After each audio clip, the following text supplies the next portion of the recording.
Hello అండి. అందరికీ నమస్తే అండి. అందరికీ కూడా దసరా నవరాత్రి శుభాకాంక్షలు. లాస్ట్ 3 తిథులు అనేది చాలా ప్రాముఖ్యత అనమాట. అష్టమి, నవమి, దశమి అనమాట. ఈ 3 తిథులు కూడా మనము 3 రోజులు వరుసగా పూజ అనేది చేసుకుంటే చాలా మంచిదండి. ఆ అమ్మవారిని, దుర్గాదేవిని మనం ఈ 3 తిథులు పూజిస్తే చాలా మంచిదనమాట. అష్టమి అనేది రోజు పూజ చేసుకుంటే మంచిదండి. చాలా చాలా చాలా మంచిదనమాట. అమ్మవారి అనుగ్రహం పొందుతామనమాట. మొత్తానికైతే ఈరోజు అమ్మవారికి ప్రసాదం కూడా కదంబం చేసి పెడితే చాలా మంచిదనమాట. నేను ఈరోజు అష్టమి తిథి దుర్గాదేవి అవతారముగా భావించి అమ్మవారిని పూజ అనేది చేసుకున్నాను. అలాగే కదంబం నైవేద్యంగా ప్రసాదించాననమాట.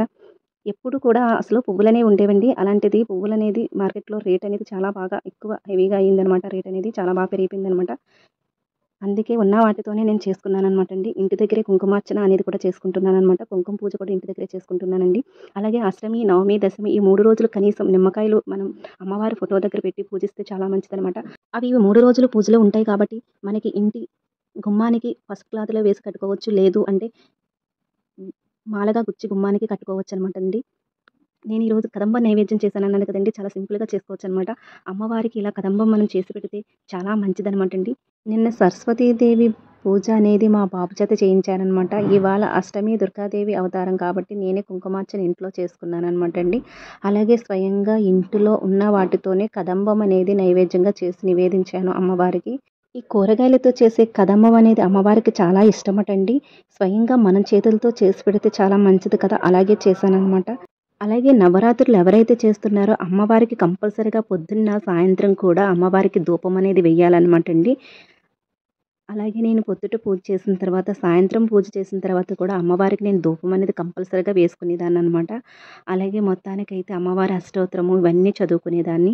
సాయంత్రం వీలైనప్పుడు ఆయా రోజులు ఆ రోజు నామాలు అవే చదువుకునేదనమాట. ఏ రోజు ఆ రోజు నామాలండి. శనివారం వెంకటేశ్వర స్వామిది, మంగళవారం ఆంజనేయ స్వామి స్తోత్రాలు కూడా చదువుకునేదాన్ననమాట సాయంత్రము పూట. అలాగే ఏంటంటే అమ్మవారికి ఇవాళ కదంబం నివేదన చేశామన్నాం కదండీ! అది సింపుల్‌గా ఎలా చేసుకోవాలి ఏంటన్నది మీకు ఈరోజు చిన్న వీడియో అనేది పెడుతున్నాననమాట. కదంబ నైవేద్యానికి ముఖ్యంగా మనకేంటంటే కూరగాయలు కావాలనమాట అండి. గుమ్మడికాయ, టమోటా, అరటికాయ, ములంకాడ, ఒక వంకాయ, ఆనపకాయి, దోసకాయి, అలాగే పచ్చిమిరపకాయి, చిలకడ దుంప, చిన్న చింతపండు, నేను గ్లాస్ బియ్యం తీసుకున్నాను. అర గ్లాసు పప్పు, బియ్యం కడిగి నానబెట్టాననమాట అండి. పప్పు, బియ్యం కడిగి నానబెట్టాను. కుక్కర్‌లో నేనేంటంటే అవి ఇప్పుడు గ్లాసున్నర అయ్యాయి కాబట్టి మనం ఒక 6 వరకు ఏసుకోవాలనమాట. ఎక్కువగానే వాటర్ వేసుకోవాలి. వేసుకున్న తర్వాత పసుపు వేయాలి. పసుపు వేసిన తర్వాత మనం కట్ చేసి పెట్టుకున్న ముక్కలన్నీ వేసేయాలనమాట. అలాగే పప్పు, బియ్యం కూడా వేసేయాలండి. తర్వాత చింతపండు పులుపు అనమాట చూసుకొని వేసుకోవాలి. తర్వాత సాల్ట్ వేసుకొని కుక్కర్ మూత 3 విజిల్స్ వచ్చే వరకు పెట్టేసుకోవాలనమాట. ఈలోగా ఏంటంటే నేను కదంబానికి అందులోని సాంబార్ పొడి అనేది వేయాలనమాట అండి. అది మనం స్వయంగా చేసుకుంటే చాలా బావుంటుందనమాట. అందుకోసం నేను మిరియాలు కొద్దిగా వేశాను. ఒక 5, 6 తర్వాత 4 ఎండుమిర్చి వేశానండి. శనగపప్పు, మినపప్పు వేశాననమాట. అలాగే జీలకర్ర, ఆవాలు కూడా వేసుకోవాలండి. ఇంగువ అంటే ఇంగువ కూడా వేసుకోవాలి. నేను వాడేసింది ఉంది కాబట్టి నైవేద్యానికి కాబట్టి వేయలేదనమాట. ఎప్పుడైనా సరే ప్రసాదాలు చేసినప్పుడు ఇంటిలో వాడినవి వేయకూడదనమాట అండి. స్వయంగా తెచ్చించి సెపరేట్‌గా ఉంచి వేసుకోవాలి ఇప్పుడు నైవేద్యానికి కూడాను. తర్వాత అయితే ఇవి మొత్తం తీసుకున్నాక అవి నేను కొద్దిగా రోస్ట్ చేసుకున్నాననమాట. కళాయిలో వేసి వేపాననమాట అండి. ఇప్పుడు ఇందులో నేను ధనియాలు కూడా యాడ్ చేశాననమాట. ఒక స్పూను. ఎక్కువ వేసేసుకోకూడదండి. ఎక్కువ వేసేసుకుంటే కొంచెం ఘాటుగా ఉంటుందనమాట. మనం ఎంత తినగలమో అంతే వేసుకోవాలనమాట. నాకైతే నేను ఒక గ్లాసు బియ్యానికి ఇది సరిపోయిందనమాట అండి కరెక్ట్‌గా. మొత్తానికి అవి వేగేసిన తర్వాత మిక్సీ పట్టానండి. ఈలోపు పోపుకి ఇలా వేసుకున్నాననమాట. కుక్కర్ విజిల్ కూడా వచ్చేసింది. కుక్కర్ మూత తీసి ఒక్కసారి మనము రైస్‌నంతా కూడా మెదిపేసుకోవాలనమాట అండి. ఈలోగా పోపు అనేది కూడా అయిపోయిందనమాట. వేగిపోయిందండి. పోపులో నేను కరివేపాకు కూడా యాడ్ చేశాననమాట. ఇది వేగే లోపల ఈసారి మూత తీసి నేను ఒక్కసారి కలిపేసుకున్న తర్వాత మిక్సీ పట్టిన మన పొడి ఉంది కదండీ!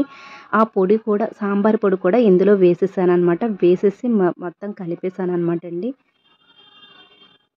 ఇలా కొద్దిగా వాటర్‌లా ఉంటే టేస్ట్ అనేది బావుంటుందనమాట అండి. పోపు అనేది మనం పక్కన పెట్టుకున్నాం కదండీ! ఆ పోపు కూడా ఇందులో వేసేసుకోవాలనమాట. ఇప్పుడు మొత్తానికి ఒక్కసారి అంతా కూడా బాగా కలిపేసుకొని నైవేద్యం గిన్నెలోకి తీసేసుకొని నైవేద్యం అమ్మవారికి నివేదించాలనమాట. అయితే ఈసారి నాకసలు పువ్వులనేది చాలా తక్కువ దొరికిందనమాట. కానీ కుంకుమార్చన ఎక్కువ చేసుకున్నానండి. ఉన్న వాటితోనే నేను ఇంట్లో దసరా నవరాత్రులనేది నైవేద్యాలు చేశాననమాట. ఇలాగ బౌల్‌లోకి తీసుకున్నాక తీసుకెళ్ళి అమ్మవారికి నివేదించేయటమే అనమాట అండి. మొత్తానికైతే కదమ్మం అనేది రెడీ అయిపోయిందనమాట. నేను ఇలా రెడీ చేసేసుకొని ప్రిపేర్ చేసుకొని ముందుగా పెట్టుకున్నాను. ఇప్పుడు అమ్మవారికి పూజ అయిపోయిన తర్వాత నివేదించాననమాట. అది తర్వాత మనం మహాప్రసాదంగా స్వీకరించాలండి. ఇంటిల్లిపాది కూడాను చాలా మంచిదనమాట. ఏ ప్రసాదమైనా సరే మహాభాగ్యమే కదండీ మనకి. అలాగే మొత్తానికైతే ఈరోజు పూజ అనేది ఇలా జరిగింది. మీరైతే అష్టమి, నవమి, దశమి తిథులనేది అస్సలు వదలొద్దండి. వీలైనంత మట్టికి ఇంటిలో పూజ అనేది చేసుకోండి. ఇదండి అష్టమి తిథి దుర్గాదేవి అవతారం పూజ కదంబ నైవేద్యం అనమాట. మొత్తానికైతే ఈ వీడియో ఈరోజు మీకు అప్లోడ్ అనేది చేస్తున్నాననమాట. అలాగే ఈ వీడియో మీకు నచ్చినట్టయితే లైక్ చేయడం, షేర్ చేయడం, కామెంట్ చేయడం, సబ్స్క్రైబ్ చేయడం మర్చిపోకండి. బాయ్ అండి. మరో వ్లాగ్‌తో మళ్ళీ మీ ముందుకు వస్తాను.